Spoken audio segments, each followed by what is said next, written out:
नमस्कार दोस्तों, स्वागत है आपका किताब कहे कहानी में। आज हम बात करेंगे परमहंस योगानंद की अमर पुस्तक ऑटोबायोग्राफी ऑफ अ योगी, आत्मकथा एक योगी की के अध्याय 5 की, जिसका नाम है सुगंध वाले संत का चमत्कार। यह अध्याय सिर्फ एक अलौकिक घटना की कहानी नहीं है, बल्कि यह हमारे भीतर छिपी चेतनों और विचारों की शक्ति का गहरा संदेश देता है। एक दिन योगानंद जी के मित्र भुवन लाल सेन उनसे बोले, आओ मैं तुम्हें एक ऐसे संत से मिलवाता हूँ जो केवल सोचने भर से किसी भी सुगंध को प्रकट कर देते हैं। योगानंद जी, जो सदैव सच्चे साधकों और संतों के प्रति उत्सुक रहते थे, इस आमंत्रण को सहर्ष स्वीकार कर लेते हैं। दोनों मित्र कलकत्ता की भीड़ भाड़ से गुजरते हुए एक छोटे से घर में पहुंचते हैं। वहां एक संत बैठे थे, सादे वस्त्रों में, शांत मुखमंडल लिए, जिनके चेहरे पर कुछ ऐसा तेज था जो भीतर तक छू जाता है। कमरे में बैठते ही संत मुस्कुराए और बोले, कहो कौन सी सुगंध चाहते हो? भुवनलाल सेन ने कहा, गुलाब। और अगले ही क्षण कमरा महक उठा। गुलाब की भीनी भीनी खुशबू ने वातावरण को भर दिया। कोई फूल नहीं था, कोई इत्र नहीं, फिर भी हवा में गुलाब के बगीचे जैसी मिठास थी। संत मुस्कुराकर बोले, अब बताओ और कौन सी चाहो? योगानंद जी ने सोचा, चंदन। और उसी पल चंदन की दिव्य महक वातावरण में घुल गई, एक ऐसी सुगंध जो केवल मंदिरों और ध्यान के क्षणों में महसूस होती है। यह दृश्य जितना अद्भुत था, उतना ही शिक्षाप्रद भी। योगानंद जी के मन में यह सवाल उठता है, क्या ये साधु वास्तव में दिव्य है या केवल अपनी शक्ति दिखाने में रुचि रखते हैं? वे लिखते हैं, चमत्कार आत्मिक प्रगति का प्रमाण नहीं, वे केवल योग मार्ग पर आने वाले पड़ाव हैं, मंजिल नहीं। योगानंद जी के लिए सुगंध कोई आकर्षण नहीं थी, बल्कि यह उनके लिए मन की शांति का प्रतीक बन गई थी। संत ने मुस्कुराकर कहा, यह कोई जादू नहीं पुत्र, यह केवल विचारों की शक्ति है। हर सुगंध, हर वस्तु ऊर्जा का एक रूप है।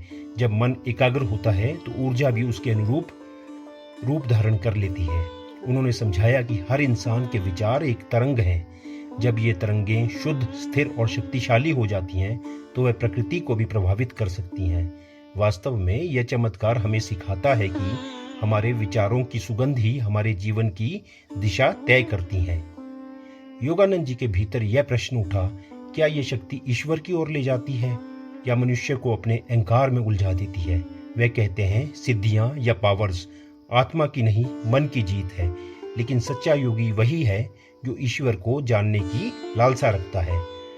उनके मन में यह भाव उत्पन्न हुआ, सुगंध वाले संत की क्षमता सराहनीय है, परंतु वह शक्ति का प्रदर्शन है, आत्म प्रकाश नहीं। योगानंद जी यहाँ एक गहरी बात कहते हैं, चमत्कार आत्मा की महानता नहीं बताते, बल्कि आत्म संयम और विनम्रता ही उसके सच्चे प्रमाण हैं। वे बताते हैं कि कुछ लोग योग को अलौकिक शक्तियों का माध्यम समझते हैं, लेकिन योग वास्तव में अंतर यात्रा है, जहां व्यक्ति स्वयं को, अपने अहंकार को और अपने भय को पहचानता है। योगानंद जी कहते हैं, ईश्वर की निकटता का प्रमाण फूलों की महक नहीं, बल्कि हृदय की सुगंध है, प्रेम, करुणा और शांति।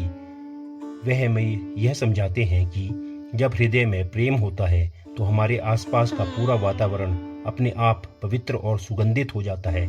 और यही इस अध्याय का सच्चा संदेश है। बाहरी सुगंध से ज्यादा मूल्यवान है आत्मा की सुगंध।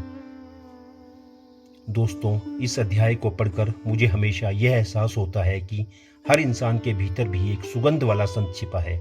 हमारे विचार, हमारे कर्म, हमारी वाणी, यही हमारी आत्मिक सुगंध है। अगर आपके विचार प्रेम पूर्ण हैं, हमारे कर्म दूसरे के हित में हैं और हमारी आत्मा की सुगंध पूरे जीवन को महका देती है, सच्चा योग यही है।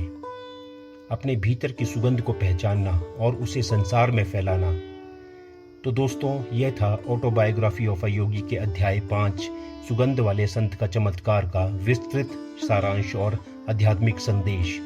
अगर आपको यह कहानी और इसका अर्थ पसंद आया हो तो कृपया इस वीडियो को लाइक करें, अपने विचार कमेंट्स में साझा करें और चैनल किताब कहे कहानी को सब्सक्राइब करें। अगले वीडियो में हम आत्मकथा के अध्याय 6 की रहस्यमयी यात्रा पर चलेंगे।